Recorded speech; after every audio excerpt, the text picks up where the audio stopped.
നമസ്കാരം. Donald Trump എടുത്ത ഓരോ നീക്കവും ലോക രാഷ്ട്രീയത്തെ കാട്ടുതീ പോലെ കത്തിച്ചുകൊണ്ടിരിക്കുമ്പോൾ അമേരിക്കയും നാറ്റോയും തമ്മിലുള്ള അഭിപ്രായ ഭിന്നതകൾ ഒരു സാധാരണ നയതന്ത്ര തർക്കമായി നിൽക്കാതെ യുദ്ധത്തിന്റെ അതിരുകൾ ഭേദിച്ച് നീങ്ങിക്കഴിഞ്ഞിരിക്കുകയാണ്. ഇറാനെതിരെ കടുത്ത നിലപാട് സ്വീകരിച്ച ട്രംപിന്റെ പ്രഖ്യാപനങ്ങൾ ആദ്യഘട്ടത്തിൽ ശക്തമായ മുന്നറിയിപ്പുകളായി തോന്നിയെങ്കിലും ഇന്നവ യഥാർത്ഥ യുദ്ധഭീഷണിയായി തന്നെ മാറിയിരിക്കുകയാണ്.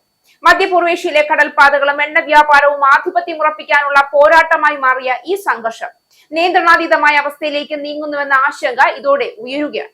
ഇറാനെ സമ്മർദ്ദത്തിലാക്കാനുള്ള ട്രംപിന്റെ തന്ത്രങ്ങൾ നാറ്റോ കൂട്ടുകെട്ടിനകത്ത് തന്നെ ഭിന്നതകൾ സൃഷ്ടിച്ചു.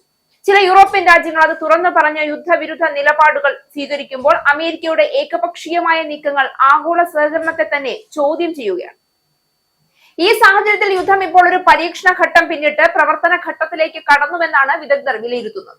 സൈനിക സാന്നിധ്യം വർദ്ധിപ്പിക്കൽ, കടൽപാതകളിൽ കർശന നിരീക്ഷണം, ഇറാന്റെ സഖ്യകക്ഷികളെ ഒറ്റപ്പെടുത്തൽ തുടങ്ങിയ നീക്കങ്ങൾ യുദ്ധം ഏത് നിമിഷവും വ്യാപകമാകാമെന്ന സൂചനയാണ് നൽകുന്നത്. ഇറാൻ യുദ്ധത്തിൽ സഹായിക്കാത്ത നാറ്റോ അംഗരാജ്യങ്ങളോട് പ്രതികാരത്തിനൊരുങ്ങിയിരിക്കുകയാണ് US. സ്പെയിനിനെ നാറ്റോയിൽ നിന്ന് പുറത്താക്കാൻ നടപടിയെടുക്കുമെന്ന് പെന്റഗൺ അവരുടെ ഉദ്യോഗസ്ഥർക്ക് അയച്ച ഇമെയിലിൽ പറയുന്നുണ്ട് എന്ന് റോയിറ്റേഴ്സ് വാർത്താ ഏജൻസിയാണ് റിപ്പോർട്ട് ചെയ്തത്.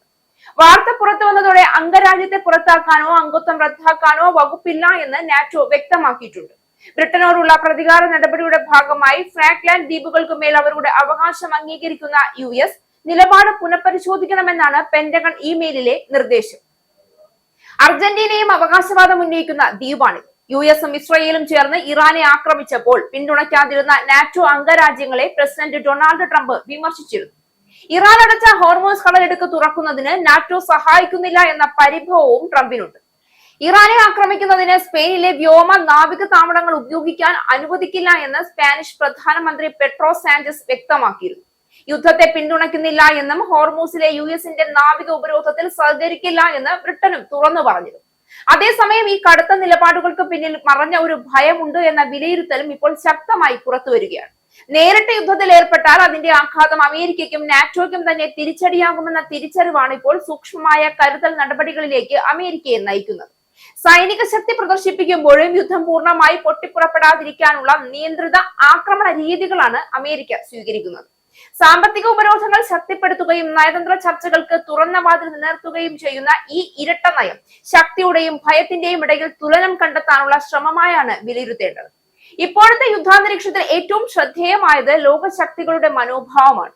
ഒരു വശത്ത് ശക്തി പ്രദർശനവും മറുവശത്ത് പിന്മാറ്റ സാധ്യതകളും ഒരേ സമയം നിലനിൽക്കുന്ന ഈ അവസ്ഥ യുദ്ധം ജയിക്കാൻ മാത്രമല്ല തോൽവിയുടെ ആഘാതം കുറയ്ക്കാനും വേണ്ടിയുള്ള നീക്കങ്ങളാണ് ശക്തമാകുന്നതെന്നാണ് സൂചിപ്പിക്കുന്നത്. ഇതോടെ യുദ്ധം വെറും ആയുധങ്ങളുടെ ഏറ്റുമുട്ടലായി നിൽക്കാതെ തന്ത്രങ്ങളുടെ സൂക്ഷ്മ കളിയായി മാറിയിരിക്കുകയാണ്. ഇന്നത്തെ അവസ്ഥയിൽ ചോദ്യം ഒന്നേയുള്ളൂ: ഈ സംഘർഷം പൂർണ്ണ യുദ്ധത്തിലേക്ക് വഴിമാറുമോ?